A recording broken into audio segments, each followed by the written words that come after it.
I'm going to do my introduction and then I'm going to hand it to you, and then it's purely 100% your show. I hope that nobody sees all the boxes that I'm currently surrounded by because I'm in the middle of the move. So that's all right. Good.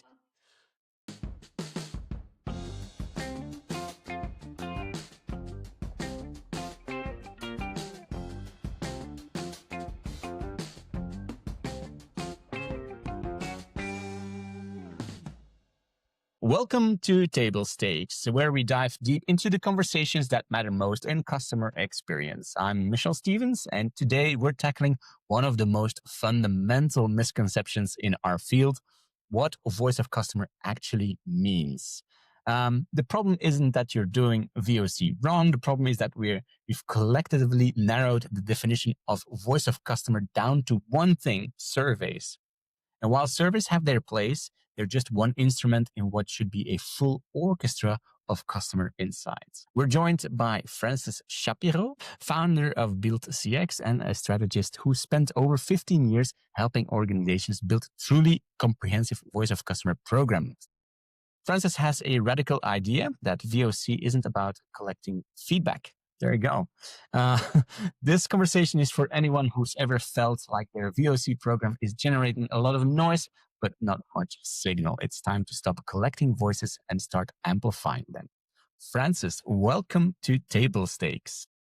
Hey, thank you for having me. You're very welcome. Now, before we get into the heart of the things, tell us a bit about your journey. How did you become the person organizations call when their VOC programs aren't delivering the insights they need? Yeah, so, well, as you mentioned, I've been in this space for 15 years now, doing customer insights and analytics, voice of customer, the strategy and design around those programs, also the implementation of it. I started out in market research, so went through the grad scheme at GfK and got this really thorough grounding, in quantitative, but also qualitative research, understanding, when you use each of those and what the limitations are of each and of the different methodologies that we have available. Learn how to write good surveys and how to spot bad ones. And just generally, that grounding, I think, has served me really well in terms of, just that critical thinking and just understanding how we can build up a really good picture of who customers are and what they need. And so I started off in that space and worked on a range of projects, but my main project was a big customer satisfaction tracker for a B2B organization. Things looked a bit different those days in terms of how we do things. The technology has come on a long way since then, I think we can say. I've been lucky in my career. I've kind of followed the evolution, I think, from these big market research-led programs where, you'd go into field for a certain amount of time and then you'd come out, spend quite a lot of time working with the data, these big data tables, lots of manual entry into PowerPoint and things like that. And so things have moved on quite a bit since then. But, I went from that. Then I moved to a much smaller company, that was really one of the early tech providers in the customer feedback management space or customer experience management space. There are lots of different acronyms for it at the time. And that was really different. Right? It was a really different way of approaching things. It was very much real time. I mean, we had our customers sending data through to us sometimes sort of hourly. So things were really getting into the system quickly. High volume, really high volumes, really quite good response rates, really, compared to maybe what I'd experienced before. And it was just a bit of a shift in the way of doing things, right? But that opened my eyes to sort of a different approach, I suppose. It was maybe less strategic, but much more operational, like high feedback. We always talked about getting the feedback into the hands of people who could do something with it on the front line. And a lot of it was around achieving a consistency in terms of customer experience. So across different locations or across different teams within customer service, even down to the agent level. So very different. And so then I had this nice sort of balance between these more strategic programs, these more operational. Then I moved client side for a bit. and worked for a couple of years as the customer pulse manager. So I ran our program for the IP and science part of the Thomson Reuters business. That, of course, gives you, again, a different angle. So I've done agency, I've done tech vendor, and then client side. That, it is different than being able to work directly with the stakeholders. And really, that is the point where you're the one trying to bring the voice of customer into the business and get them to do something with it. And yeah, of course, experiencing how some departments were super engaged and, would be reading through every comment and looking at every survey and really trying to always take some sort of action off the back of it. And others, of course, who were interested and would hear the feedback, but maybe not do so much with it. And, we were sort of working always to look at those parts of the business that had made a change. It was like, okay, well, what did they do? And how can we replicate that elsewhere in the business? That was really interesting. And then finally I went over to Clarabridge, from Thomson Reuters, moved back to a tech vendor, but this time very much in the text analytics space. Obviously they've since been bought by Qualtrics, but it, again, that was sort of back into these maybe sort of higher volume programs, but working much less with schools. Of course, we still did that. We worked a lot with service schools as well, but the focus, the emphasis was really on what a customer's actually talking about in their own words. And I loved it, like working with so many customer comments, and some of them are hilarious, and some of them are, you get a real sense for the joy or the frustration. And it was a nice area to work in because, yes, it was unstructured data, and it was the norm, right, for our clients to not only be working with survey, they would also be working with review data, from TripAdvisor and Trusted Shops and Google reviews and this kind of thing, social media, so that it was the norm for our clients to be bringing in at least one other data source, I'd say. But it was really interesting to be taking those, but still being able to quantify them in a fairly sort of replicable way. We'd have the models in the background, they'd, run in all the new comments when they came in. And so, yes, it was unstructured, but we were still able to quantify, these are the biggest topics and things. So yeah, I've had like I say, my career's kind of followed the evolution, I suppose, of this space, the voice of customer space. And yeah, I've helped many, many clients over the years with their different programs, and now doing it self-employed as well. Yeah. Yeah, Francis, I've been looking so much forward to this conversation. I've been talking about it for days now to people who want to hear about it, because you have some strong opinions about how most organizations approach voice of customer. Most organizations think they're doing VOC well because they're sending out surveys and tracking scores.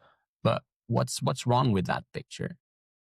Well, so this is interesting. And first I have to say, I'm not anti-survey. I know there is a lot of that out there. But in my heart, I'm a market researcher, so I'm not anti-survey at all. And, some survey programs, it has to be said, are run with great success. It's not that you're doing it wrong if you're doing survey, but the chances are that you're leaving elements of the voice of your customer unheard. If people are leaving you reviews online, if people are talking about you on social media. Now, in the B2B space, I didn't have a lot of that when I was at Thomson Reuters. People aren't going onto Facebook and talking about, their IP insights and solutions and, their IT providers or whatever. So it's not always going to be relevant. But if you're there and you're running your program and I think you just need to think, like, what other feedback might we have in the business that we could use? Whether we've gone and asked for it, or whether customers are just leaving it sort of unsolicited, but on third-party sites, for example. And also through things like your contact center, if you have one, there you'll get people calling in daily, huge volumes of data coming into there. And I think there are certain people who would do a survey. I'm one of them. Maybe it's a bit of an occupational hazard, but I do surveys. But I don't typically leave online reviews. There'll be other people that leave online reviews, but will never bother clicking on a link to a survey. There'll be people who are active on social media. And then, of course, there will be probably a large chunk of people that would do none of those things, but they will still sometimes have to call into your contact center. So I think you just basically cast your net wider, don't you, in trying to dip into some of these different sources. And if you're on the B2B side and thinking, oh, I don't know that we've got, that much, people, aren't leaving reviews about us, aren't tweeting about us. Sure, but then you've got also a lot of information probably in conversations with your account managers, for example. And that may not be being collected in a particularly structured way, but going out and spending time with the account managers and at least saying, well, what are you hearing from customers, trying to capture that in some way, can be really beneficial. And sometimes there are notes being left in places like Salesforce, so you can really just think, where are we getting feedback from? And I think another source generally would be the front line. Now I know it's not voice of customer direct, and it's not the customer actually saying it in their words, but these are people who are day in, day out talking to customers. So they have a pretty good idea of, the typical, frustrations, the conversations that they're having, what's top of mind. And okay, it'll be coming through a filter if you're taking it from the front line. Sure. But I still think it's an incredibly valuable source that we're not tapping into.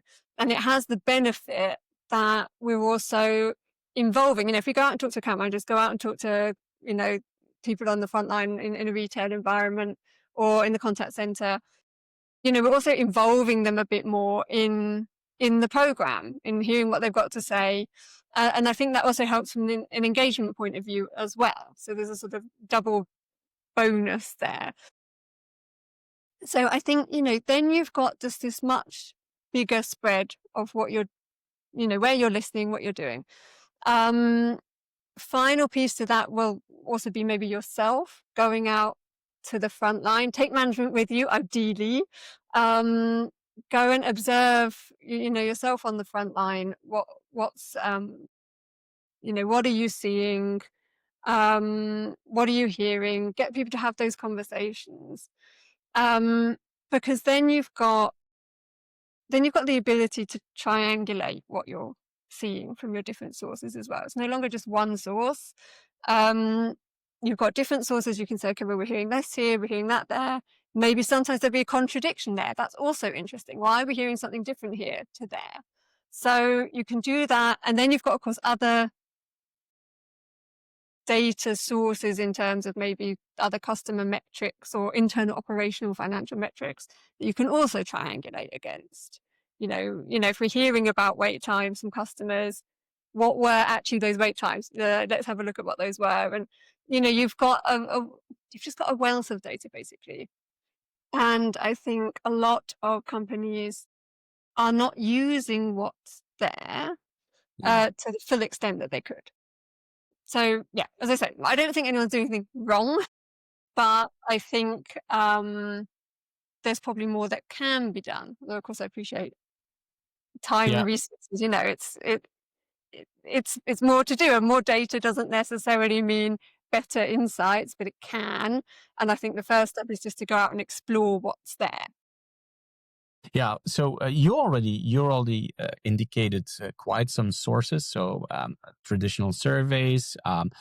You were also talking about voice from the first line. So there are various sources of information that you could have to populate your voice of customer program. But it's what other sources should be looking at, or are those three fine to set it up? I mean, I'm trying to wrap my head around what does a good voice of customer program actually look like, basically. Okay, yeah. Well, I think you've got to have this blend, I think, of quantitative data that, really has a sort of robustness against it. there's a danger, and I think we see that in a lot of programs, that maybe particularly management get like too attached to the score. That's the criticism I think that's leveled at these programs a lot. I see it on LinkedIn a lot, is this obsession with, for example, an NPS score. But I think that need for a score isn't going to go away. And I think, that is what quantitative data is there for, to be able to have that sort of robustness. Then you've got to blend that with this qualitative side of things. So, and there, yes, we can talk about customer comments and surveys, for example, as being qualitative, or, stuff coming from social media. I think we shouldn't confuse that with qualitative research, which is where you really go deep and really understand like the why behind what you're seeing in the other sources. So I think that's, again, another source, if you like, going out doing proper deep interviews, targeted to answer specific questions or get to know a particular segment of customers better. I think that's got lost a bit as well in this transition away from, where we've moved from these programs predominantly being run in the market research space. It kind of became its own thing, these customer experience, voice of customer programs, and aided by the technology platforms that are there. And they can, they can do a lot, these platforms. This is great, but they are set up to handle more of this quantitative data or comments. But as I say, that's not the depth that you get from an interview. So I think, you've got to round the picture off. You get the sort of the what, but then you need to get to the why and have that real sort of deeper understanding of customers. You've got on the one hand the measurement and the sort of, you're building this sort of program that helps you achieve hopefully a consistent experience, for example, where you're able to have maybe the same experience. If I walk into a coffee shop in Berlin, if I walk into the same chain in Frankfurt or in Munich, am I getting the same experience? So you've got, on the one hand, you've got that, and that's the sort of the classic sort of customer experience management approach. But then on the other hand, you've got to see your voice of customer program as also helping you understand customers better. What do they need?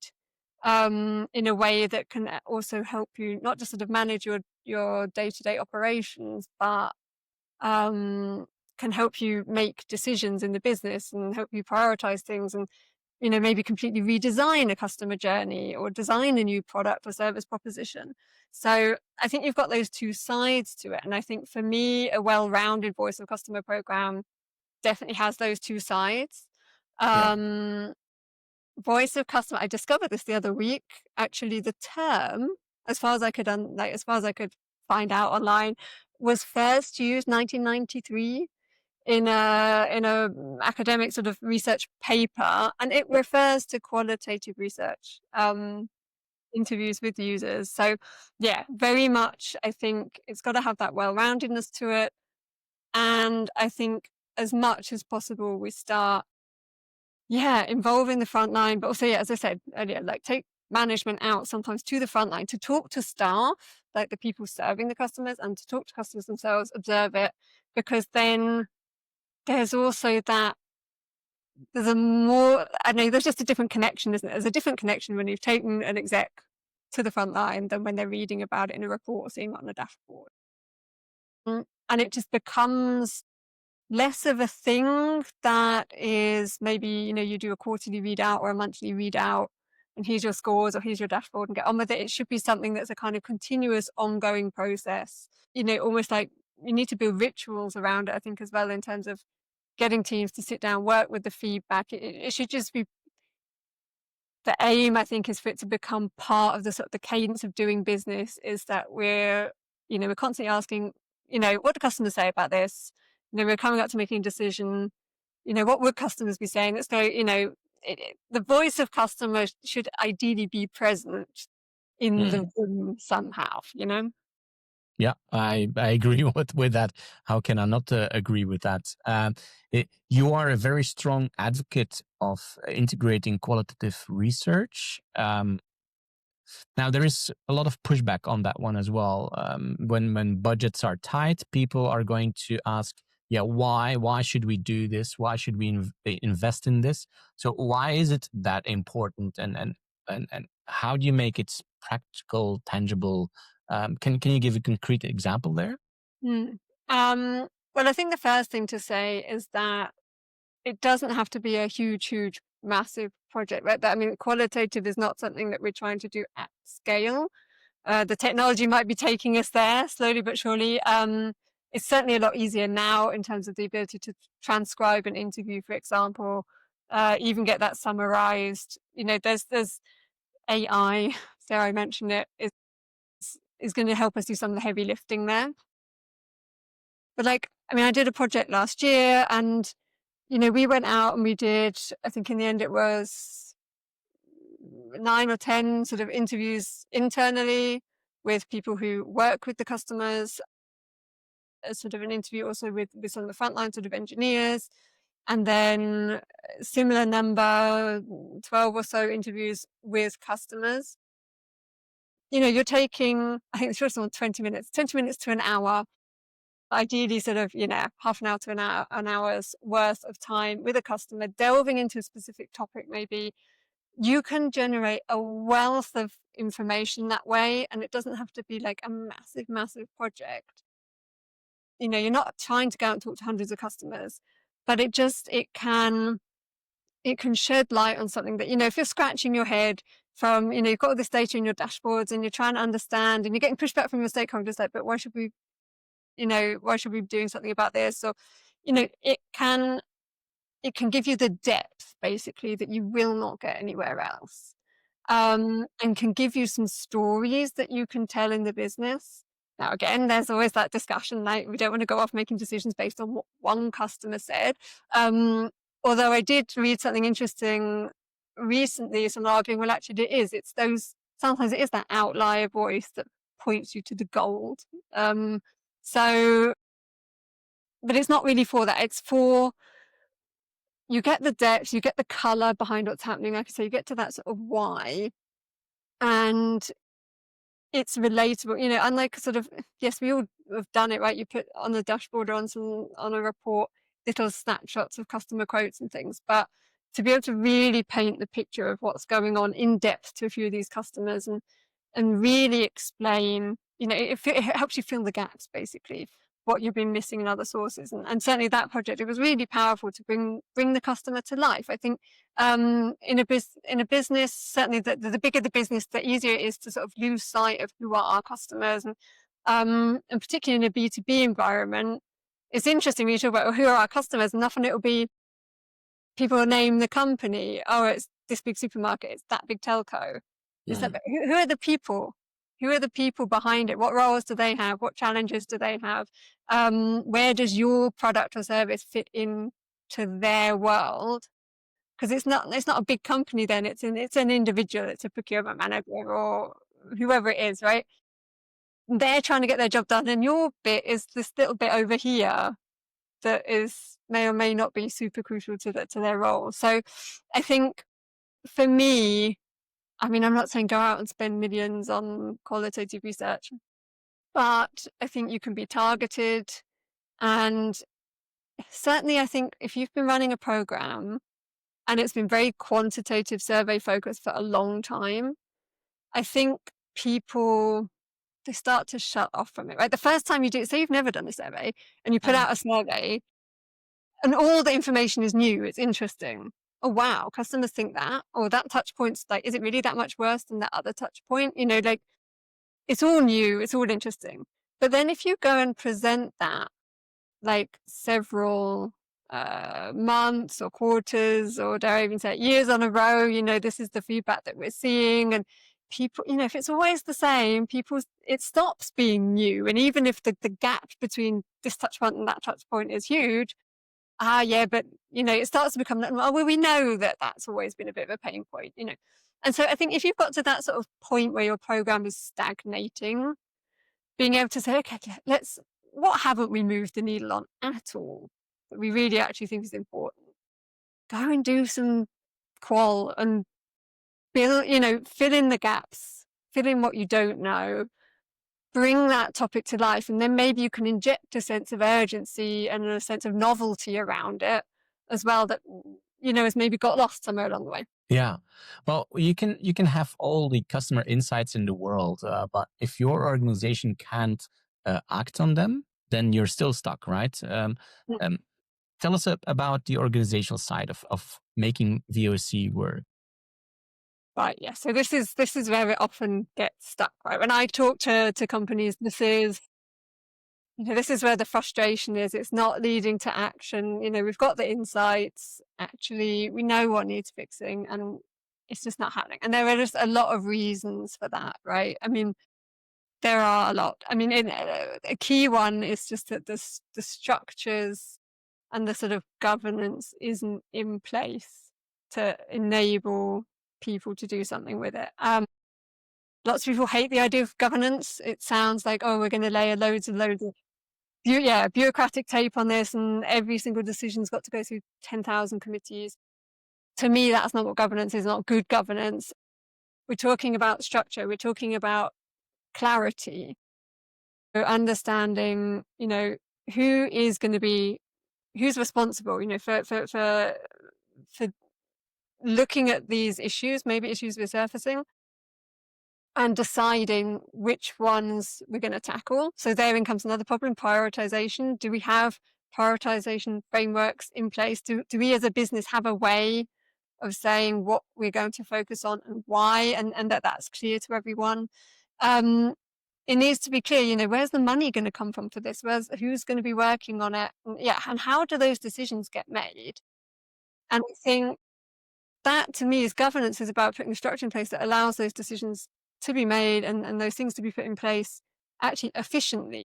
So a piece of, an insight or, a to-do, an action isn't passed from team to team, but actually it's very clear who's accountable and who it's up to. Are we going to start this project? Sometimes it's also about knowing who's got the authority to stop a project. If, or, who's got the authority to run a little experiment, see if this is worth pursuing. So I think that's a huge thing. And, I worked with a company last year and, they basically said they couldn't almost convince the leadership to allow them to put that system in place. And it was very much a case of, we're getting the data out there. I think they desperately wanted to go from delivering data to really making sure there was action, but they actually couldn't get the buy-in to put that governance structure in place. And so it was very much left up to chance who's using this and what for. And you could feel that they felt a bit sort of frustrated, a bit powerless in that sense. So, then that brings us on to the topics of leadership. I think if your leadership's bought in, you're already streets ahead than if they're not.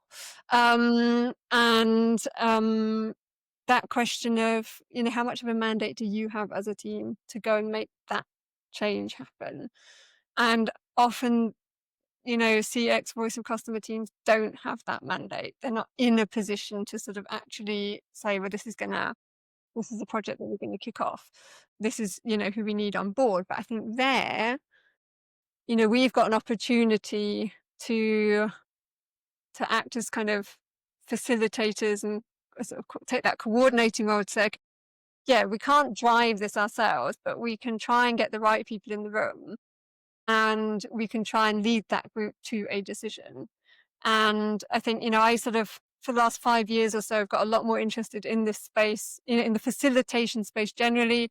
I got sort of trained as a facilitator of the Lego Serious Play method, and I started engaging a lot more in the sort of facilitator community in general, whether it's with Lego or without, but understanding, how do you bring a group on a journey and how do you, hold space to make sure that, different voices are being heard. And I think that really, is something that we can do. Yeah, we may not have the power to go out and say, okay, yeah, we're going to do this, or we're going to do that, or this is what we're tackling.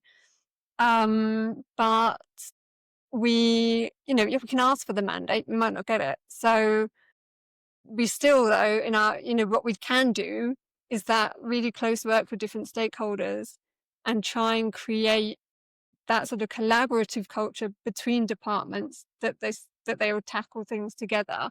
I think it's a really key skill, right? This this networking in the business, but also that ability to like design almost a collaboration. Yeah. Yeah. Yeah, because VOC insights often require changes across multiple departments. But yeah, and then the question comes, how do you design an organization that can actually respond to what customers are telling you or to what the data is telling you? Yeah. I mean, I think, yeah, there's people often talk about trying to break down silos. And I don't think it's about that. I think, these divides along sort of functional lines, they happen also for good reason in a business. You have specialisms, you create a certain amount of efficiency there. I'm not for breaking down silos. I just don't think it's realistic for us to do. But definitely, yeah, increasing our ability to work across them, I think is really key. And, you think about all the reasons why, you know, why the sort of cross-functional collaboration is a challenge. And people have different goals. Each team might have almost a different sort of subculture. I think it sort of feels almost stereotypical, but an IT department and a sales department, they are different. Or engineering, and sometimes you're trying to bring people together across these sort of lines. People have different language, a different word. Just the same word can mean different things to different people. I mean, I remember working on a project and, where you've got, like, say, software developers involved, agile means something very, very specific. But then you've got people in marketing who just say, oh, we need to be more agile. And we're not talking the same thing. So just, trying to create the shared language for talking about the problem is really important. Yeah. So from an organizational point of view, you've got to have goals and incentives aligned, that you've not got competing priorities. I Right. think is really, really important. And also looking at the ways of working. Different teams work in very different ways. And if you're bringing together a cross-functional group to solve a particular CX problem, I think often we just launch in, think, okay, we get people in the right room, start talking about it, project plan in place. But I think spending some time to lay the groundwork for that collaboration, including, just, yeah, how on this project, how are we making decisions? Who's making those? Like, what's that process? How are we going to communicate? How often? What tools are we using? Where are we sharing documents? How are we working with things? Because I know it from my own personal experience, you dropped into a project and, how the last project was run is completely different to how the next one is run, because you've got different people on board, used to different, tool systems. So I think you can never take for granted, I think, that just putting people in a room and asking them to solve a problem, even if the problem everyone agrees should be tackled and you think you've got the right people in the room, you've got to help people along that process, I think. And I think we're in a good position, whether you're a customer insights manager, voice of customer manager, customer experience manager, whatever your job title, you can be in a position to try and help shape that. You've been talking about cross-functional collaboration, not breaking down silos. Personally, I find that very refreshing. But what does it look like? I mean, um, what kind of network should you build up in an organization? Who are the key people that you should be involving in this? Okay, so this is really interesting. So you've got, I think for a starter, I think whether it's customer insights, voice of customer manager kind of role, obviously going out and building those stakeholder relationships with kind of the obvious people, right? Heads of departments or business units. You've got to identify who your key stakeholders are. And I think often, just a simple exercise like a stakeholder mapping exercise, often that's not done. Or not, it's been done 5 years ago, and we know how quickly these things can change. So I think you've got to have a sort of systematic approach to your stakeholder management, and just doing an initial stakeholder mapping exercise to understand who's there. And again, we're not just talking about a job role or a department, it's about understanding the people in those roles. And then you can then map out, your key stakeholders. And I think we're often forgetting also, CX, we automatically we might even sit within a marketing department. There'll be sales or account management. There'll be customer support, product. There'll be typical departments. We instantly, we know we're going to go and we're going to talk to those people. We're going to have insights to share with them and this kind of thing. But I think we're often forgetting to go and talk to IT. If there's a sort of separate data management team, HR or talent and culture, whatever you're calling it, your personnel function, finance, have to go and talk to finance. That's where most of us are not doing as much as we should.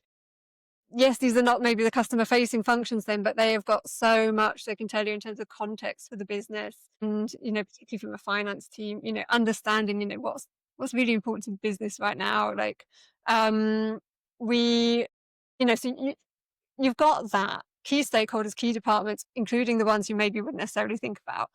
But then came across an interesting concept a couple of years ago, which I think is really interesting, is they were talking about leaders, but like leadership with a little L. Like, so like there's the leadership, right? Your senior management, C-suite, whatever. And then people who exhibit leadership, but don't maybe have the title.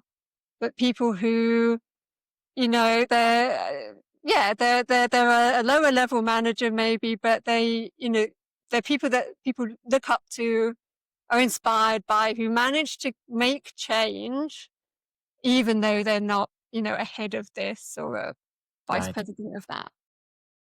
And I think if you can identify those people, and obviously if they seem to be aligned to what if they're receptive to your message, your work, if they are themselves sort of by nature customer orientated, those I think are the people you need to find. And it was interesting. I did some training a couple of years back, more sort of CX culture, understanding, where do we fit in the customer journey and so on. And it was fascinating facilitating those trainings because, that was a great opportunity to identify those people because you could just tell they were the people who were asking loads of questions. They were the people that, I've been on the Insights Hub. I know where that is. I've read that. And they came with loads of questions. They were always the first one to chip in with an answer. They understood the concept of a journey map and said, okay, maybe you're a team manager, you've got a little team under you, but you get it. And, and if you can identify those people and people who are able to bring people with them, then you start building out that network, I think. And those are the people you recruit to be your ambassadors and things like that. So I think you have to have a way of finding them. And I'm not saying that's easy. And once you're into a company of thousands of employees, how are you going to do that? But I think you can, in starting to sort of, where you think about how you're distributing your insights so far. And even if, say you're running a very sort of classic CEM approach program where you're pushing out your dashboards, first of all, you can just look and see who's actually opening them and spending any time on them at all, because there will be a distribution curve. I can guarantee you. So you can start looking that way, and then look for the people who ask more questions. Look for the people who ask you to go and say, well, actually, can you tell me what customers are saying about this product or that product? And add them to your map as well. So it's not just about the most senior leaders, although of course it's important to understand who's got the budget, who's what all of that stuff around understanding their sort of strategic drives and what are their needs, what are they trying to do, how can we make them successful. Of course that's on there, but you've also got to identify change makers within your organization who beyond those people. I really loved where you said people who don't have who don't necessarily have a leadership position but exhibit it, and my mind was with a very specific person in this case. She was what you could call a service angel. There's this small story that I have where I had a Michel made disaster, right? I was at the airport and I had I packed in the wrong way. In the end, battery packs were in my luggage, and the cables were in my checked hand luggage. So that was a disaster, right? And I realized when I was at the gate And there was this woman who I explained the situation to, and she understood that battery packs in the luggage room of an airplane is not ideal. And she said, you know what? Don't worry about it. I understand that this is really frustrating and whatever emotion you have right now, but I'm going to make one more call just so that a colleague is going to help me with manning the station here. And then I'm going to find out somebody who's going to find your luggage, right? And she was the one with the phone book. She knew who to call. She didn't know where to go exactly, but she knew somebody in the organization who was able to help her with that. And these are the people who have these crazy connections in an organization. And as you said, once you are running a training or a program, these people suddenly emerge from out of nowhere because, you don't expect them to be there, but all of a sudden they stand up, they get it, and they go for it. Before we wrap up, Francis, we're coming to the end of our time. But for a CX professional stuck in the survey trap, what's the very first thing they should do tomorrow? What you should do is go out and talk to your stakeholders.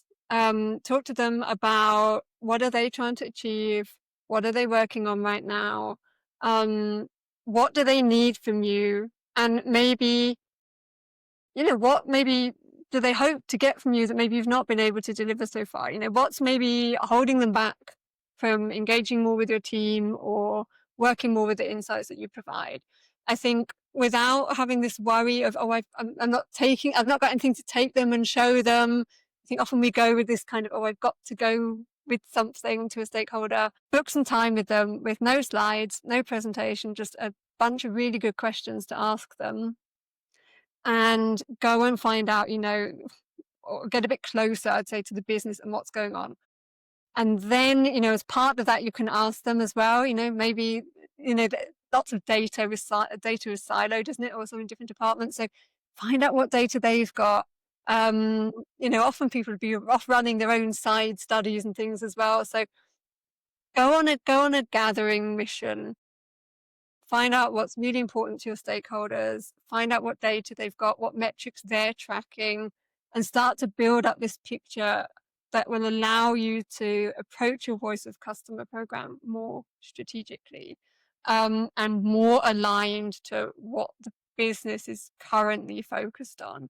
I think that would be my main piece of advice, because you can look at the activities you're doing, and I know this from my own experience, you can get very wrapped up in running surveys and managing the technology. The technology is so powerful today, all the things you can do with it, but you can get lost in like an implementation hole of dashboards and new features and updating charts and checking this and checking that and refreshing surveys and adding questions and all of this. And we should stop doing that as much as possible. And just look at that distribution of how we're spending our time. And, there's the Pareto principle, isn't there? The 80% of your value is going to come from like 20% of maybe the activities you're working on. So work out what that 20% is, and I can guarantee you it will be related to going and talking to your stakeholders more. So, yeah. So awesome. Yeah. Francis, your message here, the messages that you've given here, I find them both challenging and liberating. Challenging because it asks us to expand our definition of voice of customer beyond the comfortable confines of service and scores, and liberating as well because it shows us that the customer insights we need are already all around us. We just need to know how to listen for them and how to organize ourselves to act on them. Really, thank you for that, Francis. As you've shown us today, Voice of Customer isn't a program you implement, it's a capability you build. It's not about collecting more data, it's about creating more understanding. And it's not about having better insights, it's about building better systems to turn those insights into action. So thank you so much, Francis, for challenging me and us to think bigger about Voice of Customer and showing us what's possible when we do.